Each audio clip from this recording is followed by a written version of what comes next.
젊을 땐 바쁘다고 늙어선 초대받지 못했다. 서울 변두리의 작은 다세대 주택, 창문 너머로 비치는 희미한 불빛 하나. 그 방 안에는 67세의 김정호 할아버지가 혼자 앉아 있습니다. 낡은 탁자 위에는 달력이 놓여 있고 붉은 동그라미로 표시된 설날이 내일로 다가와 있습니다. 정호 할아버지는 창밖을 바라보며 깊은 한숨을 내쉽니다. 창문 너머로 보이는 옆집에서는 명절 준비로 분주한 가족들의 모습이 보입니다. 웃음소리, 이야기 소리가 담벼락을 넘어 그의 방까지 들려옵니다. 벌써 5번째 명절인가. 정호 할아버지는 오래된 가족 사진을 매만집니다. 사진 속에는 웃고 있는 그의 아내와 2 아들, 딸이 있습니다. 행복했던 시절의 모습입니다. 30년 전 정호는 대기업에 다니는 중견 관리자였습니다. 그의 삶은 회사와 가정을 오가는 단순한 일상이었지만 그 안에서 그는 행복을 느꼈습니다. 아내 미영과 세 아이들은 그의 전부였으니까요. 여보, 오늘 좀 일찍 들어와요. 지호가 합창 발표회가 있어요. 미영의 전화를 받은 정호는 회의실에서 급하게 나왔습니다. 미안해, 오늘은 중요한 프로젝트 미팅이 있어. 다음에 꼭 갈게. 정호는 항상 이렇게 약속했지만 그 다음은 좀처럼 오지 않았습니다. 아이들의 운동회, 학예회, 생일 파티. 그가 참석한 행사는 손에 꼽을 정도였습니다. 아빠는 우리 가족을 위해서 열심히 일하시는 거야. 나중에 더 좋은 걸 해주실 거야. 미영은 항상 아이들에게 이렇게 설명했습니다. 정호는 그 말을 듣고 더 열심히 일했고 결국 부장까지 승진했습니다. 하지만 그 대가로 그는 가족과의 소중한 시간을 잃어갔습니다. 정호의 장남 현우가 대학에 입학하던 해 예상치 못한 사건이 일어났습니다. IMF 외환위기로 회사가 구조조정을 시작했고 정호는 50대 초반의 나이에 퇴직을 권고받게 됩니다. 20년 넘게 바친 회사에서 이렇게 나가게 될 줄은 몰랐네. 정호는 퇴직금으로 작은 슈퍼마켓을 차렸습니다. 전에 없던 육체적 노동으로 매일 밤 지쳐 돌아왔지만 가족을 위해 묵묵히 견뎠습니다. 아침 5시에 일어나 밤 11시까지 하루도 쉬지 않고 일했습니다. 아빠, 이번에 유학 가고 싶은데. 현우가 대학 2학년 때 꺼낸 말에 정호는 한숨을 내쉬었지만 거절하지 않았습니다. 퇴직금의 상당 부분을 현우의 유학 자금으로 썼고 슈퍼마켓 수익은 나머지 가족들의 생활비와 둘째, 셋째의 교육비로 빠듯하게 사용했습니다. 당신 너무 무리하는 거 아니에요? 건강이 먼저예요. 미영의 걱정에도 정호는 웃으며 대답했습니다. 괜찮아. 애들 잘 되는 거 보는 게 내 낙이야. 하지만 현실은 달랐습니다. 매일 밤 허리 통증으로 잠 못 이루는 날이 많아졌고 스트레스로 인한 고혈압까지 생겼습니다. 세월은 흘러 정호의 자녀들은 모두 성인이 되었습니다.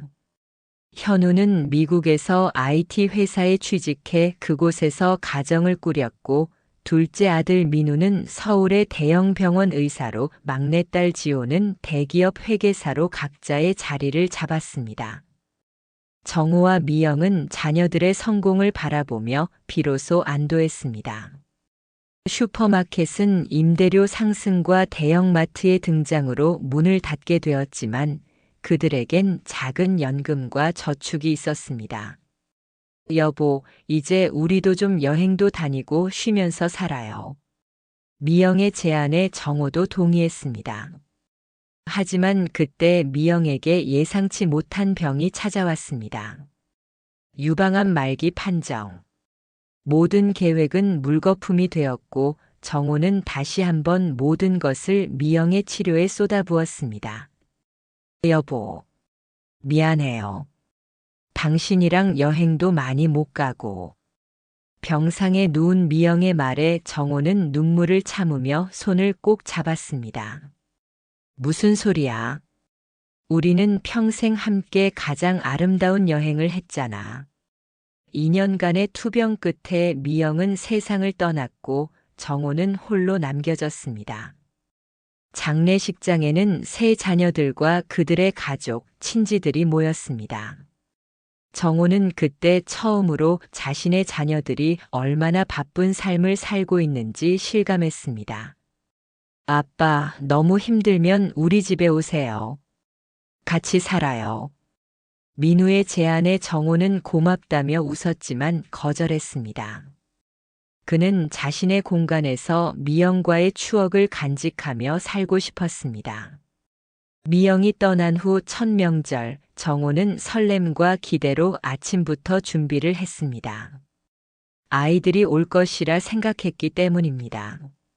하지만 오전이 지나고 오후가 되어도 아무도 오지 않았습니다. 저녁이 되어서야 현우에게서 전화가 왔습니다. 아빠, 정말 죄송해요. 이번에는 처가에 가기로 했어요. 다음에 꼭 찾아뵐게요.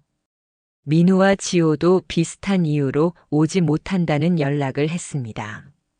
정호는 이해한다며 웃었지만 텅 빈 집에서 혼자 차려놓은 명절 음식을 바라보며 쓸쓸함을 느꼈습니다. 그 후로도 명절마다 비슷한 상황이 반복되었습니다. 처음에는 아이들이 죄송하다는 말과 함께 다음을 약속했지만 점점 그 말도 줄어들었습니다. 정호는 자신도 모르게 아이들에게 부담을 주지 않기 위해 먼저 연락하는 횟수를 줄이기 시작했습니다. 아버님, 이번 주말에 저희 집에 와보세요. 손주들이 할아버지 보고 싶어 해요. 민우의 아내 수진이 가끔 정호에게 연락을 했습니다. 정호는 고맙게 생각하며 방문했지만 그곳에서도 어색함을 느꼈습니다. 다들 자신의 생활이 있고 그 안에서 정호는 방문객 같은 존재였습니다. 다시 현재로 돌아와 정호는 달력을 보며 한숨을 내쉽니다. 내일이 설날인데 아직 아이들에게서 연락이 없습니다. 작년에도 그 전년에도 그랬듯이 올해도 아마 혼자 명절을 보내게 될 것입니다. 전화기를 바라보다가 정호는 용기를 내어 민우에게 전화를 겁니다. 여보세요, 아빠. 그래, 민우야. 잘 지내니? 내일. 혹시 시간 되면 한번 놀러 올래? 아빠가 불고기도 좀 준비해놨어. 잠시 침묵이 흐른 후 민우의 목소리가 들립니다. 아빠 정말 죄송해요. 내일은 수진이 부모님 댁에 가기로 했어요. 다음 주에 시간 내서 꼭 찾아뵐게요. 정호는 억지로 웃음을 지으며 대답합니다. 그래. 당연히 그렇지. 장인, 장모님께 세배도 드리고. 너무 신경 쓰지 마. 아빠는 괜찮아. 전화를 끊은 후 정호의 눈에서 눈물이 흘러내립니다. 딸 지호에게도 전화해볼까 했지만 비슷한 대답을 들을 것 같아 그만둡니다. 창밖에는 눈이 내리기 시작합니다. 정호는 옷을 껴입고 밖으로 나갑니다. 근처 공원에 앉아 눈 내리는 풍경을 바라봅니다. 공원에는 그와 비슷한 연배의 노인들이 몇몇 보입니다. 아마도 비슷한 처지일 것입니다. 혼자세요? 옆자리에 앉은 노인이 말을 걸어옵니다. 박영수라고 자신을 소개한 그 노인도 혼자 명절을 보내게 되었다고 합니다. 젊을 땐 바쁘다고 가족을 등한시했더니 늙어선 초대받지 못하는 신세가 됐네요. 영수의 말에 정호는 깊이 공감합니다. 두 노인은 서로의 이야기를 나누며 위로를 얻습니다. 설날 아침 정호는 일찍 일어나 혼자서 차례를 지냅니다. 미영의 사진을 바라보며 절을 합니다. 여보, 보고 싶어요. 아이들은 다들 잘 지내요. 너무 바빠서 자주 못 오지만 그때 초인종 소리가 들립니다. 의아해하며 문을 열자 민우와 수진 그리고 손주들이 서 있습니다. 아빠, 새해 복 많이 받으세요. 민우가 환하게 웃으며 인사합니다. 정호는 놀라움에 말을 잇지 못합니다. 어제 아빠 목소리가 너무 외로워 보여서 급하게 계획을 바꿨어요. 장인어른께도 양해를 구했고요. 수진이 정호의 손을 잡으며 말합니다. 할아버지, 새해 복 많이 받으세요. 손주들의 세배를 받으며 정호의 눈시울이 붉어집니다. 곧이어 지호와 그의 남편도 도착했고 현우는 영상통화로 새해 인사를 전해왔습니다. 오랜만에 가족들로 북적이는 집안을 보며 정호는 행복을 느낍니다. 비록 짧은 방문일지라도 이 순간만큼은 그의 마음에 따뜻함이 가득했습니다.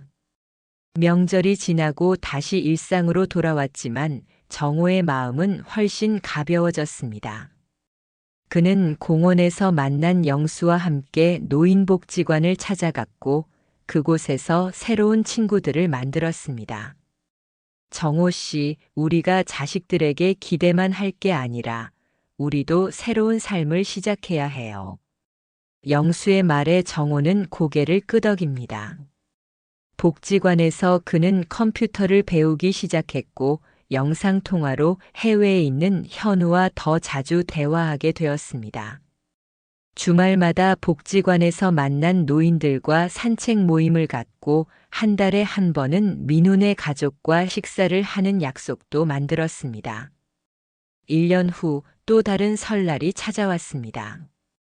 이번에는 정호가 먼저 아이들에게 제안을 했습니다. 이번 명절에는 너희들 다 바쁠 테니 아빠가 복지관 친구들과 함께 보낼게. 부담 갖지 마. 하지만 뜻밖에도 아이들은 모두 정호의 집에 모이기로 했습니다. 심지어 현우도 한국에 잠시 귀국해서 가족들과 함께 했습니다. 아빠, 우리가 많이 소홀했죠? 이제부터는 더 자주 찾아뵐게요. 지호가 정호의 손을 잡으며 말합니다. 정호는 미소를 지으며 대답합니다. 괜찮아. 너희들도 각자의 삶이 있는 거고, 아빠도 이제 새로운 친구들도 생기고 재미있게 지내고 있어.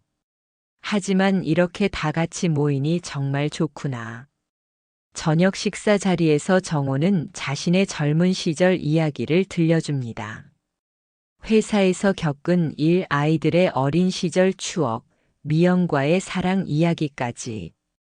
아이들은 처음 듣는 아버지의 이야기에 귀를 기울입니다. 아빠가 항상 회사 일로 바빠서 우리와 많은 시간을 보내진 못했지만 그 모든 게 우리를 위한 거였다는 걸 이제야 제대로 이해하게 됐어요.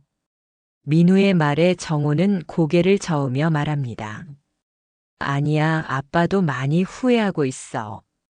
너희들과 더 많은 시간을 보냈어야 했는데. 일만 핑계 삼았지. 지금 돌이켜보면 그런 시간들이 가장 소중했을 텐데. 정호의 솔직한 말에 가족들 모두 잠시 침묵합니다. 그리고 현우가 말을 꺼냅니다. 우리도 마찬가지예요, 아빠. 너무 바쁘다는 핑계로 아빠를 소홀히 했어요. 하지만 이제는 달라질 거예요. 그날 밤 정호는 오랜만에 편안한 마음으로 잠자리에 듭니다. 창밖으로 내리는 눈을 바라보며 미영에게 속삭입니다. 여보, 우리 아이들 정말 잘 자랐죠? 이제 아빠도 외롭지 않을 것 같아요.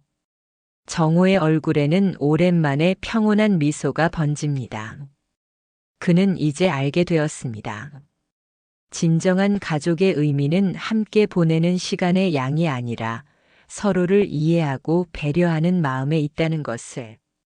그리고 또 하나, 노년의 행복은 자식들에게만 의존하는 것이 아니라 스스로 새로운 삶을 개척해 나가는 데 있다는 것도. 젊을 땐 바쁘다고 늙어선 초대받지 못했다는 말이 더 이상 그의 삶을 정의하지 않게 되었습니다. 이제 그의 삶은 늦게 깨달았지만 함께 나누는 행복으로 새롭게 쓰여지고 있었습니다. 이것으로 오늘의 이야기를 마칩니다. 가족의 의미와 세대 간의 소통, 그리고 노년의 삶에 대해 생각해 보는 시간이 되셨기를 바랍니다.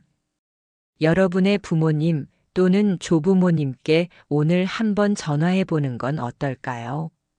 그 작은 관심이 누군가에게는 큰 위로가 될 수 있습니다. 감사합니다.